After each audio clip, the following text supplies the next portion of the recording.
السلام عليكم ومرحبا بكم في شي جديده من شيوات انس. اليوم جيت وجبت لكم الوصفه ديال الزعلوك المعروف. يعني هاد الوصفه هي مغربيه كذلك عالميه. يعني حنا كنقولوا التشارميله ديال بودنجال. المهم اللي بغات تعرف الوصفه والطريقه ديالي ما عليها الا تتبع الفيديو من اول حتى الاخير، وبقى لي الا نقول لكم فرجه ممتعه. بالنسبه غادي نبدا مع بودنجال، غادي نزولو الراس ديالو.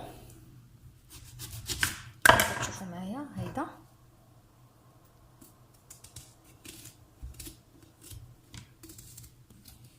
هذا الراس كامل غادي يتسيب.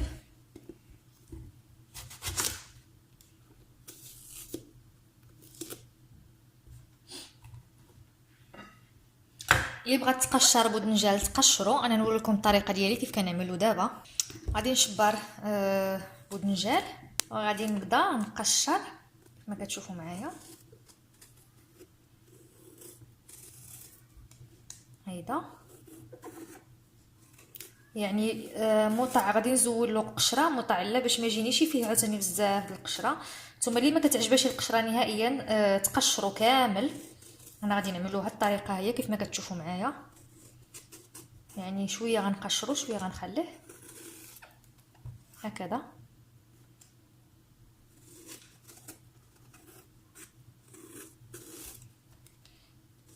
نبقى مستمره بهاد الطريقه، نفس الطريقه حتى الدبنجاله الثانيه. نجمع هاد القشور نرميه كيف ما كتشوفوا، هذا هو الشكل ديالها. جمعوا له هاد القشر نرميه وندوز معكم الطريقه ديال التقطيع ديالو كيف ما كتشوفوا معايا. غادي نشبر كل وحده، غادي نقسمها هيدا على جوج، من بعد غادي نبقى نعمل لها هيدا شرائح كيف ما كتشوفوا معايا.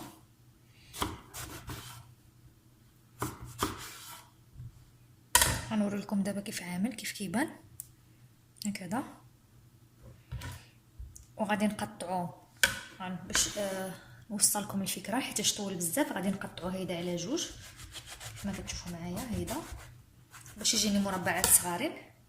ودابا غادي نبدا نقطع.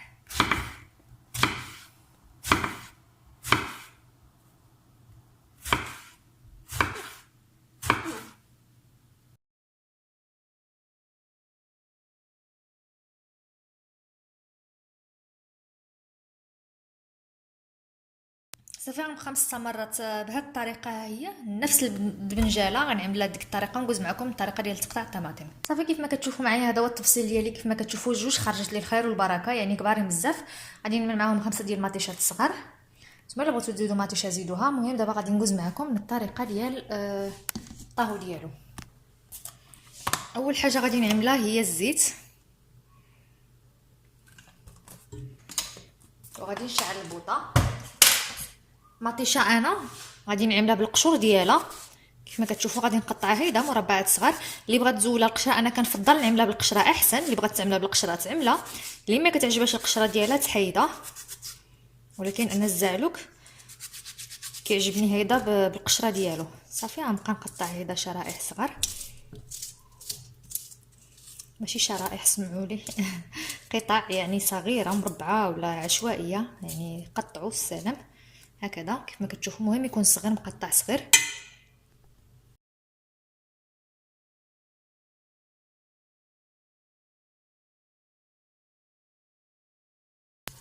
كيف ما كتشوفوا معايا صافي. غادي نعمل عليه، ملي غادي نعمل هاد الطبقه ديال الدبنجال ما غادي نحركوش نهائيا.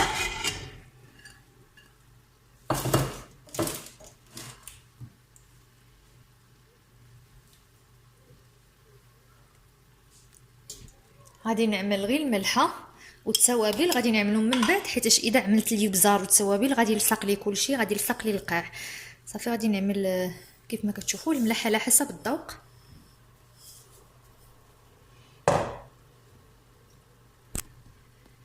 صافي غادي نشد على الطاجين ديالي، ولا بد غادي نشد عليها. غير غادي نعيق بان المطيشه ديالي من تحت تشحرت. غادي نبقى نقلب فيه بشويه بشويه وحتى كيدبل لي، يعني كيدبل لي دبنجال ومطيشه. عاد كنزيد نعمل له، المهم اذا احتجت نعمل الماء غادي نعمل الماء طبعا، ولكن ما تكثروش بزاف د الماء. المهم دابا انا باقي غادي نخليها تطلق حتى المطيشه غطلق اصلا الماء ديالها. ملي غيهبط هذا الشيء غيدبل لي شويه، غادي نشوف واش غنزيد الماء ولا لا. يمكن غادي نزيد 2-3 المعالق او ربع كوب من الماء، وعاد غادي نزيد التوابل. الغطاء ضروري ما تغطيوها باش ديك البخار كيرجع عند الطاجين وكيتكون ديك الماء كيخرج من المطيشه. حولي بزاف التبصيل كان بعيد عليا، ضروري ما غادي نقطع نسيتو كاع المعاكنوس والثومه، غادي نقطعو غير باليد كيف ما كتشوفوا معايا.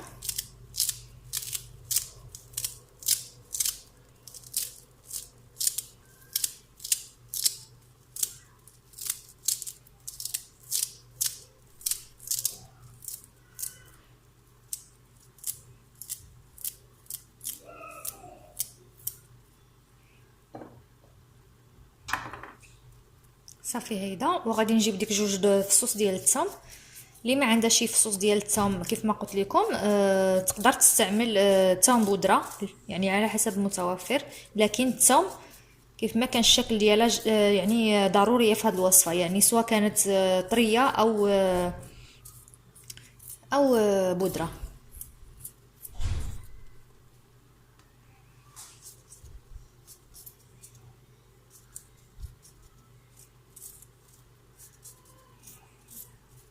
نعملوها على نار مهيله حتى تطلق المطيشه الماء ديالها. عاد يمكن لكم تخلطوا هاد الدبنجان مع المطيشه، وكتزيدوا له ديك الساعه القامه ديالها. انا القامه غادي نقولها لكم من بعد. ديك الساعه اذا احتاجت الماء غنزيد لها الماء.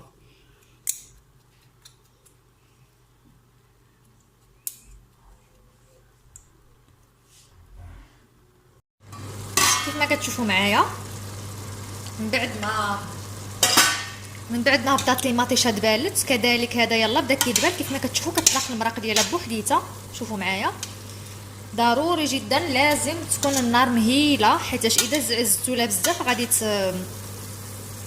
يعني حاولوا ما امكن نتوما ساعدوا ديك المطيشه يعني معكوها. هيدا حنا كنقولوا لها بزعوها بزعوها شويه هيدا بالمعلقه باش كتساعد على الطياب دغيا. المهم دابا راه باقي معلقه ديالها بدا كيدبل. انا غادي نبدا نزيد القامه، غادي نزيد نص معلقه صغيره ديال الابزار. ما تكثروش الابزار بزاف حيت هذه ماشي طاجين، يعني كسلطه سخونه زعلوك. كيف ما كتشوفوا معايا نص معلقه تكون المهم شويش عامره، يعني ماشي نصف وانما نصف عامر. معلقه صغيره ديال الخرقوم. يعني التوابل كتبقى اختياريه اللي كتعجبكم. اللي كيعجبكم في التوابل تقدروا تعملوا الكمون كذلك. انا ما كيعجبنيش الكمون بزالوك. سكينجبيل نص معلقه،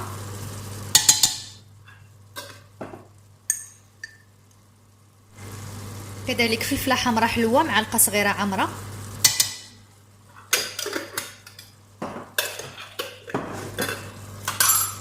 صافي. دابا من بعد ما عملت القامه خصني نرد بالي، غادي نزيد لها واحد شويه ديال الماء. غنقول لكم هكاك 4 كاس ديال الماء باش ما تلصقليش وباش طيب لي على خاطره. كيف ما كتشوفوا معايا عندي هنايا 4 يعني كاس ماشي نص ما، يعني 4 وصافي. غادي نعملوا على هاد الزعلوك هو.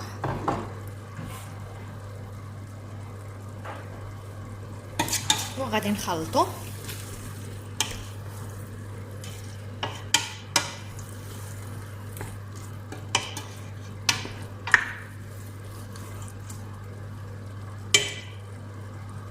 كيف ما كتشوفوا معايا عندي هنايا طماطم مركزه. انا عندي هذه هي على شكل بوماد. غادي نعمل ما يعادل معلقه صغيره تكون عامره. اللي ما عندهاش تقدر تستغنى عليها ماشي ضروري، لكن انا كنفضل يعني كل واحد وطريقته في عمل الزعلوك. انا هذه طريقتي اللي كنعدلها بها دائما. صافي دابا انا البوطه منقصه لا، يعني اللي عندها في الجهد ديالها منقصه نهائيا، يعني على واحد. غادي نخليه ان شاء الله يطيب ونوري لكم طبق التقديم وكيف كيبان. كيف ما كتشوفوا معايا هذا الزعلوك هو انا عملت فيه يعني غير 4 كاس ديال الماء. المهم على حسب يعني نتوما اذا جبرتوها كتلصق ولا الماء ما كافيش تقدروا تزيدوا الماء، يعني عينكم ميزانكم. كيف ما كتشوفوا راه زاد طلق الماء بيدو ديك المطيشه وهذه بشويه بشويه كيف ما كتشوفوا بمعلقه. وكنبقى كان معاك فيه شويه يعني كنعاونوا يتبزع هيدا. صافي راه ما باقي والو ان شاء الله يطيب. غنخليه يشرب المرق ديالو ويطيب ونوري لكم النتيجه النهائيه والطبق ديال التقديم. صافي كيف ما كتشوفوا معايا الزعلوك من بعد ما طاب، كيف ما كتشوفوها هو صافي طاب وشرب المريقه اللي فيه كامل. يعني ما تخليوش تيشحات بزاف، يعني باش الانسان يجبر ما ياكل. ها هو دابا غادي نعملو ان شاء الله في اطباق التقديم. المهم هاد الطبيصلات صغارين كيف ما كتشوفوا معايا، كترافقوهم مع الاكل، يعني مع الاكل الرئيسي طبعا. يعني كل واحد حداه طبيصله. هذا هو الزعلوك كيف كيبان.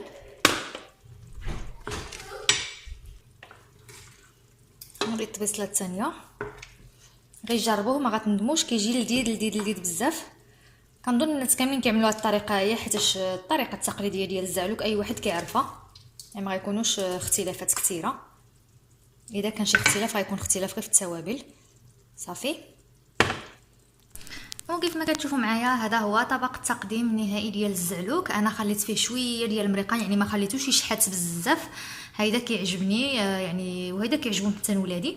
الانسان اللي ما كتعجبوش يعني هاد مخليت فيه واحد شويه، يعني حاجه قليله بزاف. اللي ما بغاش فيه شويه ديال المريقه يقدر يقدر يعني يشحتو يولي شاحت.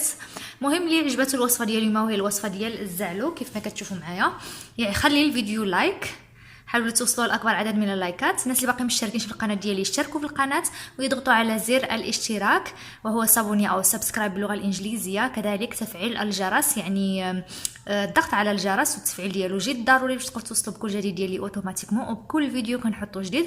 ما بقى لي نقول لكم خوتي شهيه طيبه والى فرصه قادمه ان شاء الله. باي.